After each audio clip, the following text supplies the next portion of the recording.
السلام علیکم سامعین، 19 ربیع الثانی اور 4 نومبر ہے۔ خبر کا عنوان ہے حماس اور اسرائیل میں اور کیا ہوا ہے۔ دو بڑی خبر آ رہی ہیں۔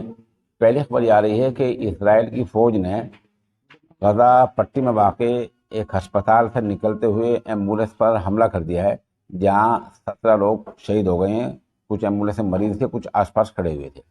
ادھر اسرائیلی فوج نے کئی گھنٹے بعد اس پہ جواز پیش کیا ہے کہ اس ایمبولینس میں ہتھیار ایک جگہ سے دوسری جگہ لے جائے جا رہے تھے، اس لیے حملہ کیا ہے، لیکن اب بتایا جا رہا ہے کہ فوج نے اس کا کوئی ثبوت پیش نہیں کیا ہے۔